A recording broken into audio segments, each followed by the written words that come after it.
তৎকালীন শিক্ষামন্ত্রী দীপুমনির আশ্রয় প্রশ্রয় এবং আশকারা এই জিনিসগুলো ঘটেছে। দুদকে যাওয়ার পরে গত 10 মাস ধরে তারা আমাদের সঙ্গে কোনো যোগাযোগ নাই, কিছু নাই। হঠাৎ করে একটা ঘোষণা দিলেন, একটা ডিউ প্রসেসের মধ্যে তো যেতে হবে। আমার জানা মতে আমাকে কোনো রকমের নোটিফিকেশন না দিয়ে, আমাকে জিজ্ঞাসা না করে এটা হুট করে আপনি ঘোষণা করে দিলে তো হবে না। বঙ্গবন্ধু স্কলারশিপের প্রশ্নই আছে না। বঙ্গবন্ধু স্কলারশিপের সঙ্গে আমার কোনো সম্পর্ক নেই হোয়াটসঅ্যাপ। এটার সঙ্গে সম্পর্ক যদি থাকে মন্ত্রণালয়ের আছে, এটা প্রতিষ্ঠানের জন্য উদয়াস্ত কাজ করেন। আর তার বদলে যারা কাজ করছে না তারা যদি এই সমস্ত কথাবার্তা বলার চেষ্টা করে তাহলে তো এরকম একটা শুভঙ্করের ফাঁকি। আমরা যেহেতু অন্যায়কে প্রশ্রয় দেয়নি এবং দীপুমনির সঙ্গে তাল মেলাইনি, সেই জন্যই তিনি আপনার খড়গহস্ত হয়ে নানান ভাবে বিতর্ক তৈরির চেষ্টা করেছে। আমি যেহেতু উচ্চকণ্ঠ, আমি যেহেতু এই সরকার আসার পরে আর্ডেন্ট ক্রিটিক হিসেবে আবির্ভূত হয়েছি, সেই কারণে আপনার এখানে ইনফর্মালি আমি যেটি শুনেছি, জনাব শফিক মহোদয় যিনি স্পোকসম্যান, তিনি ক্ষিপ্ত হয়ে আমরা যে 5 জন এই এখন ফোরফ্রন্টে কথা বলছি, আমি, মাসুদ কামাল, পান্না, তারপর আমাদের আবু আলম শহীদ খান কিংবা আজিজ ভাই, আমাদের উপর তারা খড়গহস্ত কিভাবে মেলাইন করা যায় সেই জন্য এই সমস্ত নানান ফন্দি ফিকির রাখছেন। এইটি আসলেই আমি মনে করি অনভিপ্রেত, অনাকাঙ্ক্ষিত এবং লজ্জাস্কর একটা বিষয়। ক্ষমতা চিরস্থায়ী নয়, কেউ চিরস্থায়ী ভাবে ক্ষমতায় থাকে না।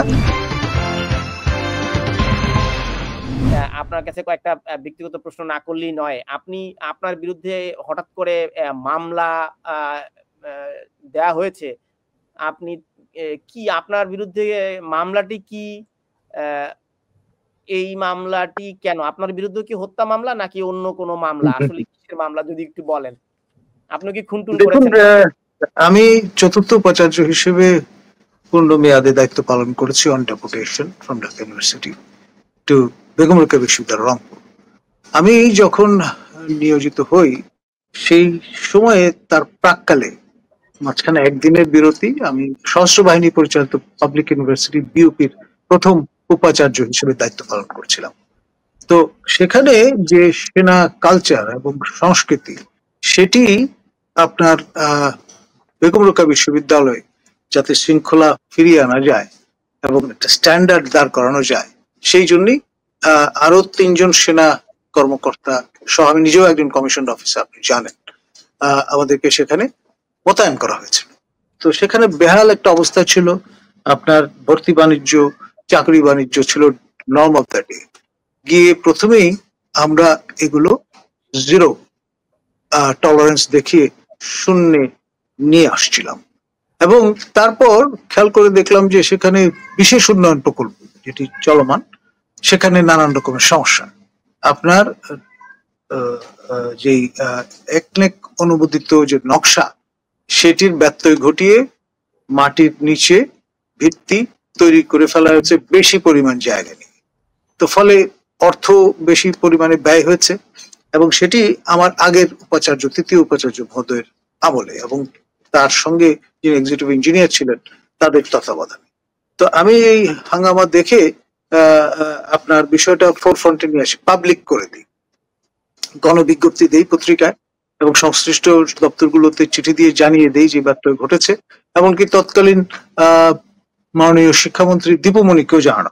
তিনি এটাকে ভাবলেন যে একটা দুর্বলতা পাওয়া গেছে, সুতরাং তিনি নানানভাবে তার মতো করে তদবির শুরু করলেন এই যে বিষয়গুলো নিয়ে আমরা শূন্য সহিষ্ণুতা দেখাচ্ছিলাম। তো সেটা ন্যাচারালি আমরা পছন্দ করিনি এবং সেটা অনুবর্তী কোনো কাজও করতে দেয়নি। আমরা প্রকাশ্যে, আমি এবং আমাদের তৎকালীন রেজিস্ট্রার কর্নেল আবু মোস্তফা কামাল, ঢাকা যে রিপোর্টার্স ইউনিটি আছে সেখানে প্রায় 14টা ইলেকট্রনিক মিডিয়া বা টেলিভিশনকে ডেকে আমরা লাইভ প্রেস কনফারেন্স করে আমাদের অবস্থান তুলে ধরি এবং বলেছিলাম পরিষ্কার, আমার খেয়াল আছে যে মাননীয় তৎকালীন শিক্ষামন্ত্রী দীপুমনির আশ্রয় প্রশ্রয় এবং আশকারা এই জিনিসগুলো ঘটেছে। তো এই যে অবস্থানটা নিয়েছিলাম, না আমি বলছি আপনাকে, না ব্যাকগ্রাউন্ডটা ক্লিয়ার না করলে কিন্তু বিষয়টা বুঝবেন না। তারপরে দীপুমনি তার সর্বশক্তি ব্যয় করলেন, তার নিয়ন্ত্রণাধীন তৎকালীন বিশ্ববিদ্যালয় মঞ্জুরি কমিশন সেখানে 7 বার চিঠি পাঠালেন। তারপরে আমাদেরকে বিব্রত করবার জন্য তদন্ত কমিটি পাঠিয়ে তার মতো করে একটা উইশিওয়াশি রিপোর্ট হাজির করবার চেষ্টা করলেন। তো আমরা প্রথম থেকেই বলেছি যে সমস্যাটা আমাদের সময়ের না, আগের। We are carrying out the legacy. পরে সেইগুলো সব কাগজপত্র যখন আইএমইডিতে পাঠানো হলো, যেটি পরিকল্পনা মন্ত্রণালয়ের অধীন, সেখান থেকে তারা সবকিছু দেখে বললেন যে আমরা যে অ্যাসারশনটা করছি সেটি সঠিক, এবং তারা সেই তালিকা সহ কাউকে ব্লেম না করে বলে দিলেন যে এটা দুদকে পাঠানো যেতে পারে দায় নির্ধারণের জন্য। তো দীপমণি সেটা নিয়ে বসে থাকলেন এবং তার মেয়াদ শেষ হয়ে গেল, কারণ তিনি ভিন্ন মন্ত্রণালয়ের দায়িত্বে চলে গেলেন, সে অবস্থায় ছিল। এই ওয়াহিদুদ্দিন মাহমুদ সাহেব যখন উপদেষ্টা হিসেবে দায়িত্ব নিলেন শিক্ষা মন্ত্রণালয়ের, তিনি তখন ওই যে পড়ে থাকা বিষয়টাকে দুদকে পাঠিয়ে দিলেন। দুদকে যাওয়ার পরে গত 10 মাস ধরে তারা আমাদের সঙ্গে কোনো যোগাযোগ নাই, কিছু নাই। হঠাৎ করে একটা ঘোষণা দিলেন যে আপনার এই বিষয়ে এই ব্যত্যয় ঘটেছে। আমার তৃতীয় যিনি ভাইস চ্যান্সেলর ছিলেন প্রফেসর নুরুন নবী, আমি, তারপরে যিনি এক্সিকিউটিভ ইঞ্জিনিয়ার ছিলেন যাকে আমরা বরখাস্ত করেছিলাম এইসব ব্যত্যয় ঘটানোর কারণে, এবং ঠিকাদার 2 জনের নামে মামলা রুজুর ঘোষণা দিয়েছেন। এখন ব্যাপার সেটি হচ্ছে, আপনি যদি একটা ডিউ প্রসেসের মধ্যে তো যেতে হবে। আমার জানা মতে আমাকে কোন রকমের নোটিফিকেশন না দিয়ে, আমাকে জিজ্ঞাসা না করে এটা হুট করে আপনি ঘোষণা করে দিলে তো হবে না, ডিউ প্রসেস তো ফলো করতে হবে। এক। দ্বিতীয় যে বিষয়টি সেটি হচ্ছে, বলা হচ্ছে যে আমাদের ব্যত্যয়টা হচ্ছে এই যে আমরা ঠিকাদার 2 জনের যে জামানতের টাকা সেটি অবমুক্ত করে কাজ চালানোর জন্য দিয়েছিলাম। এখন কেন দিয়েছি? কারণ যেহেতু মন্ত্রী আমাদের সঙ্গে সহযোগিতা করছেন না এবং সেটি প্রকাশ্যে জানান দেওয়া আছে, আমরা উনি টাকা আমাদের এই কাজ বন্ধ করার প্রক্রিয়া করেছি। প্রক্রিয়া করাতে আমরা আমাদের কাছে সরকারি যে টাকা ছিল 18 কোটি টাকা, সেটি কিন্তু সঙ্গে সঙ্গে বাংলাদেশ ব্যাংকের ট্রেজারিতে আমরা জমা দিয়ে দিয়েছি। এখন ইতিমধ্যে ক্রয়কৃত যে উপকরণগুলো ছিল, যে উপকরণগুলো ছিল ইট, সিমেন্ট, বালু, রড, সেগুলো নষ্ট হয়ে যাবে এই বিবেচনায় কমিটির মিটিং করে আমরা সেখান থেকে ছাড় করার ব্যবস্থা করেছিলাম, এবং ওই টাকা এখনো তাদের কাছেই আছে। তারা কিছু কাজ করেছেন, কিছু সমন্বয়ের জন্য রেখে দিয়েছেন, এবং তাদের কিন্তু আপনার নিয়োজিত রাখা হয়েছে। তারা কিন্তু টাকা নিয়ে চলে যাননি, টাকা তাদের কাছে আছে, আমাদের কাছে না। আমাদের কোনো অ্যাকাউন্টে ব্যক্তিগতভাবে আমরা কোনোভাবেই এর সঙ্গে যুক্ত না। যতক্ষণ প্রতিষ্ঠান প্রধান ছিলাম, প্রতিষ্ঠানের স্বার্থে, প্রতিষ্ঠানের প্রয়োজনে আমরা এই দায়িত্বটি পালন করেছি। এটার সঙ্গে যোগ সাজস, টাকা আত্মসাৎ কিংবা আপনার অপচয়, সেটার কোনো সুযোগ নেই এ ধরনের অভিযোগ উত্থাপন করা। বিষয়টা প্রসিডিওরাল। যেটি বলা হচ্ছে, আমার আগের ভাইস চ্যান্সেলর তিনি 30 কোটি টাকার একটা ঝামেলা করে রেখে দিয়েছেন, সেটা আমরাই আগে বিষয়টা আইডেন্টিফাই করেছি। এবং যদি সত্যি প্রতিষ্ঠার জন্য আপনার নিয়ম শৃঙ্খলার মধ্যে সবকিছু চেষ্টা করা হয়, সেটাকে অ্যাপ্রিসিয়েট করা উচিত। সেটাকে ভবিষ্যতে এই যে দৃষ্টান্তটা তারা স্থাপন করলেন, যে কেউ যদি সত্যি কথা বলে, কেউ যদি অনিয়ম তুলে ধরে, সেটাকে স্ট্রেইটেন করার চেষ্টা করে সেটাকে উৎসাহিত করা উচিত। ভবিষ্যতে কেউ দায় নিয়ে তো কাজ করতে চাইবে না। ঠিকাদার প্রতিষ্ঠান যে জামানত রেখেছিল, সেই জামানতের অর্থ দিয়ে আপনি এফডিআর করে 4 কোটি টাকা আত্মসাৎ করেছেন কিনা? প্রশ্নই আসে না। I will be the last person to do that. এবং এটা নিয়ম মেনেই আমরা করেছি, যেটা হচ্ছে সেখান থেকে আপনার ব্যাংক গ্যারান্টি নিয়ে তাদেরকে প্রদান করা হয়েছিল কাজটা চলমান রাখার জন্য, যেহেতু মন্ত্রী অসহযোগিতা করছিলেন, কাজটি বন্ধ করে দিয়েছিলেন। না, এফডিআর করা হলো কেন? জামানতের টাকা দিয়ে এই জন্য যে টাকাটা একটু গ্যারান্টিড থাকবে সেখানে, সেটার থেকে তাদেরকে ব্যাংক আপনার অগ্রিম ধার দিয়েছে, যাতে তারা কাজটা করে নিতে পারে। মানে ব্যাংক ইজ ইনভলভ, এটা কোনো ব্যক্তিগত অ্যাকাউন্টে কিন্তু যায়নি। সেটাই তো, সেই টাকাটা দিয়ে অগ্রিম টাকাটা বের করে নিয়ে আসার কি কোনো বিধি রয়েছে কিনা? যেহেতু কাজটি চলতে হবে, এটা একটা এক্সট্রাঅর্ডিনারি একটা সিচুয়েশন। আপনাকে বুঝতে হবে, স্বয়ং ক্ষমতাসীন মন্ত্রী যখন অসহযোগিতা করছেন, আপনি তো প্রতিষ্ঠানের জন্য যে উপকরণগুলো ক্রয় করা হয়েছে সেগুলো নষ্ট করতে দিতে পারেন না একজন দায়িত্বশীল ব্যক্তি হিসেবে। Nothing personal. এবং সেই টাকা তারা স্বীকার করেছেন তাদের কাছে আছে, তারা সমন্বয় করে নেবেন। এবং তাদেরকে কিন্তু আমি নিয়োগ দেইনি, আগে থেকে নিয়োগ দেওয়া হয়েছিল আগের ভাইস চ্যান্সেলর আমলে, এবং তারা এখনো নিয়োজিত আছে। তাহলে বঙ্গবন্ধু স্কলারশিপ নিয়ে অর্থ আত্মসাতের অভিযোগ রয়েছে। আপনি আপনার পছন্দের ব্যক্তিদেরকে বঙ্গবন্ধু স্কলারশিপের প্রশ্নই আছে না। বঙ্গবন্ধু স্কলারশিপের সঙ্গে আমার কোনো সম্পর্ক নেই হোয়াটসঅ্যাপ।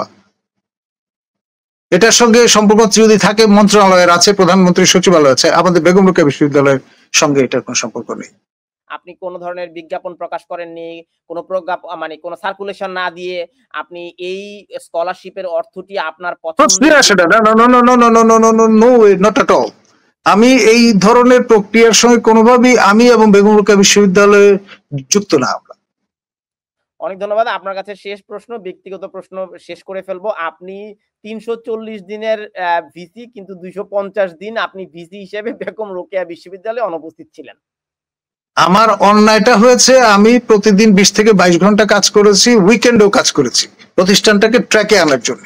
আমি যেটি করতাম, দিনের বেলা অফিস করতাম, আপনার রাতের বেলা এসে অফিস করতাম। ঢাকার যে আমাদের অফিস ছিল, এখানে রাত ১২টা পর্যন্ত ফাউন্ডেশন ট্রেনিং চলত, সেগুলো তত্ত্বাবধান করে আবার আমি চলে যেতাম, কখনো গাড়িতে কখনো এরোপ্লেনে, এবং সেটি জন্য বিশ্ববিদ্যালয়কে আমি কিন্তু এই অর্থ সংস্থান করার জন্য পাবলিক মানি খরচ করার কোনো ঝামেলায় ফেলিনি। আপনার রিজেন্ট এয়ারওয়েজ বলে একটি প্রতিষ্ঠান ছিল, সেটি সিও ছিলেন আমার ছাত্র, তখনও পিএইচডি করছিলেন আমার তত্ত্বাবধানে। তিনি আমাকে দিয়ে এই কানেকশনটা প্রধান অতিথি হিসেবে উদ্বোধন করেছিলেন। পরদিন থেকে কাইন্ড অফ ব্র্যান্ড অ্যাম্বাসাডর হিসেবে আমি ন্যূনতম যে ট্যাক্স যেটি দিতে হয় সেটুকু দিয়ে যাতায়াত করার সুযোগ পেয়েছিলাম। এবং ঢাকায় প্রায় প্রতিদিনই একটা দুটো করে, আপনার যেরকম শো করছি এরকম স্টুডিওতে গিয়ে শো করেছি, আবার সেই বিষয়গুলো তত্ত্বাবধান করেছি, মানে জানের উপর দিয়ে গেছে। এখন ধরুন আপনি যদি ইনিশিয়েটিভ নিয়ে ট্র্যাকে তোলার জন্য একটা প্রতিষ্ঠানের জন্য উদয়াস্ত কাজ করেন, আর তার বদলে যারা কাজ করছে না তারা যদি এই সমস্ত কথাবার্তা বলার চেষ্টা করে, তাহলে তো এরকম একটা শুভঙ্করের ফাঁকি দেখা দেবে। আপনার এই নানা ধরনের বিতর্কিত এবং এই জিনিসগুলো, এই যে বিতর্কগুলো এগুলো তৈরি করেছেন দীপুমণি সিস্টেম্যাটিক্যালি, যেহেতু তিনি আমাকে তার তাবে নিতে পারছিলেন না, সেই জন্যে তৎকালীন ছাত্র লীগের যিনি সভাপতি ছিলেন তাকে উত্তক্ত খেপিয়ে দিয়েছিলেন। তারপরে বঙ্গবন্ধু পরিষদের যিনি সচিব ছিলেন বশির রহমান, তাকে খেপিয়ে দিয়েছিলেন। এবং বশির রহমান এখন হত্যা মামলার আসামি, তিনি আপনার বিহাইন্ড দ্য বার আছেন, আর আবু সাইদ হত্যাকাণ্ডের সঙ্গে যুক্ত। এবং আমি তখনই ইনিশিয়েটিভ নিয়ে তৎকালীন ছাত্রলীগের সভাপতির বিষয়টা নিয়ে থানায় ডায়েরির ব্যবস্থা করেছিলাম, পরে তিনি সেটা আর করতে পারেননি। সব জায়গায় আমরা জানিয়ে দিচ্ছিলাম চিঠি দিয়ে যে এই ধরনের কর্মকাণ্ড। আমরা যেহেতু অন্যায়কে প্রশ্রয় দেয়নি এবং দীপুমণির সঙ্গে তাল মেলাইনি, সেই জন্যই তিনি আপনার খড়গহস্ত হয়ে নানান ভাবে বিতর্ক তৈরির চেষ্টা করেছেন, যেটির আমি প্রটেস্ট করেছি। কর্মকাণ্ডের কারণে আপনি কোনোভাবে ভীত সন্ত্রস্ত কিনা, যে কোনো সময় আপনাকে গ্রেফতার করা হবে এমন ভয় আপনার রয়েছে কিনা?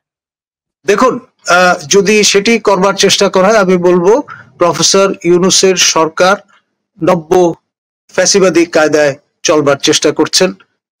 আপনার নতুন একটি অথরিটেরিয়ান এবং ড্রাকোনিয়ান রুল চালুর চেষ্টা করছেন, সেটি কখনোই অভিপ্রেত হতে পারে না। আপনার বিনা দোষে প্রসিডিউরাল ফ্ল ধরে আপনার যদি এই কাণ্ড করেন, তাহলে আমার মনে হয় ইতিহাস তাকে ক্ষমা করবে না। আপনাকে গ্রেফতার করা হলে আপনি সেই মামলাগুলো আইনি বিচারে ন্যায় বিচার পাবেন এমন আস্থা রয়েছে কিনা?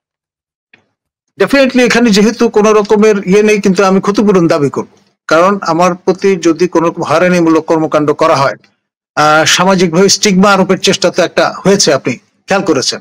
দায় অন্যের চাপিয়ে দেওয়া হচ্ছে আমাদের। আমি শিক্ষক, আমি তো ইঞ্জিনিয়ার না। যারা ইঞ্জিনিয়ার এই প্রক্রিয়ার সঙ্গে যুক্ত ছিলেন, তাকে আমি যখন দেখলাম যে সমস্যা তৈরি হয়েছে, তখন কিন্তু তাকে বরখাস্ত করে এসছি। আমি অ্যাকশন নিয়েছি, পিউনিটিভ অ্যাকশনে গেছি। এমন যদি হতো আমি প্রশ্রয় দিতাম, তাহলে একটা কথা ছিল, সেটি আমি করিনি। এক। দ্বিতীয়ত হচ্ছে, এখানে যে পরামর্শক যারা ছিলেন তারা তো এই বিষয়ে কৃতবিদ্য, তাদের সবার সঙ্গে বৈঠক করে আনুষ্ঠানিক কালেকটিভ ডিসিশন নিয়ে কিন্তু যাবতীয় যা কিছু করা হয়েছে। এই যে আমি ছাড় করার অনুমোদন দিয়েছিলাম, অগ্রিম দেওয়ার ব্যবস্থা করা হয়েছিল এমন একটি সিস্টেমে, যে এখানে টাকা নিয়ে কেউ মেরে খেতে পারবে না বা পালিয়ে যেতে পারবে না। পরিষ্কার। এখানে একটি আমি প্রশ্ন যেহেতু এসেছে, উচ্চকণ্ঠ, আমি যেহেতু এই সরকার আসার পরে আর্ডেন্ট ক্রিটিক হিসেবে আবির্ভূত হয়েছি, সেই কারণে আপনার এখানে ইনফর্মালি আমি যেটি শুনেছি, জনাব শফিক মহোদয়, যিনি স্পোক্সম্যান, তিনি ক্ষিপ্ত হয়ে আমরা যে 5 জন এই এখন ফোর ফ্রন্টে কথা বলছি, আমি, মাসুদ কামাল, পান্না, তারপর আমাদের আবু আলম শহীদ খান কিংবা আজিজ ভাই, আমাদের উপর তারা খড়গহস্ত কিভাবে মেলাইন করা যায় সেই জন্য এই সমস্ত নানান ফন্দি ফিকির আটছেন। এটি আসলেই আমি মনে করি অনভিপ্রেত, অনাকাঙ্ক্ষিত এবং লজ্জাস্কর একটা বিষয়। ক্ষমতা চিরস্থায়ী নয়, কেউ চিরস্থায়ী ভাবে ক্ষমতায় থাকে না, কিন্তু they should take lesson. Kalimullah ভাই, এখন তো দীপুমণি নাই, এখন কেন মামলা হলো? দীপুমণি তো ওই যে এতদিন পরে একটা মীমাংসিত বিষয়, সেইটাকে আপনি এই নতুন করে ফোরফ্রন্টে নিয়ে এসে, কারণ আমি তো আমার দায়িত্ব মেয়াদ শেষ করে, পূর্ণ মেয়াদ শেষ করে চলে এসেছি, তারপরে আরো 2 জন ভাইস চ্যান্সেলর এসেছেন, বিষয়টা এরকম। আর আমার আগে 3য় ভাইস চ্যান্সেলর, তিনিও তো অনেক আগেই তার দায়িত্ব শেষ করে চলে এসেছেন, তখন কেন বিষয়গুলো নিয়ে কথা বলা হলো না? আর বিষয়টা যদি এরকম হতো যে প্রফেসর নুরুন নবী সেখান থেকে টাকা নিয়ে বাড়ি চলে গেছেন, তা তো না। তিনি যদি নকশার ব্যত্যয় করেই থাকেন, সেটা তো সেই টাকা সেই মাটির নিচে পতিত আছে, এক। আর দ্বিতীয়ত তার কন্টিনিউশন হিসেবে আমরা যখন দেখলাম যে মন্ত্রী আপনার অর্থ বরাদ্দ বন্ধ করে দিলেন, আমরা সরকারি টাকা যা ছিল পুরোটা কিন্তু আমরা জমা দিয়ে দিয়েছি আপনার বাংলাদেশ ব্যাংকের ট্রেজারিতে, এটা কেন্দ্রীয় ব্যাংক। আর যেহেতু ইতিমধ্যে ক্রয়কৃত মালামাল নষ্ট হয়ে যাবে, জনস্বার্থে দায়িত্ব নিয়ে আমরা প্রতিষ্ঠানের প্রয়োজনে সেই টাকা অ্যাডভান্স দিয়ে কাজটা চালিয়ে নিতে বলেছে, এবং সেই টাকা তারা অস্বীকার করছেন যে তারা নেননি বা তারা আপনার পালিয়ে গেছেন, চুরি করে নিয়ে গেছেন, তা তো না। এটা চলমান আছে। বর্তমান যে প্রশাসন, বর্তমান সরকার, তারা কিন্তু এই ঠিকাদারদের বিযুক্ত করেননি কিংবা আপনার ঘোষণা করেননি যে তারা পলাতক। তারা এখনো কিন্তু মোতায়েন আছেন এবং ওই প্রজেক্টের সঙ্গে আছেন। অনেক ধন্যবাদ। আমাদের অনুষ্ঠানের প্রায় শেষ পর্যায়ে আপনাকে শেষ প্রশ্ন, আপনাকে একটু চ্যালেঞ্জিং কোয়েশ্চেন করেছি, যেহেতু আসছেন, দর্শকরা প্রশ্ন করেছেন, আমি এই সুযোগটি নিয়েছি। অনেক ধন্যবাদ, আপনি প্রশ্নের উত্তর দিয়েছেন।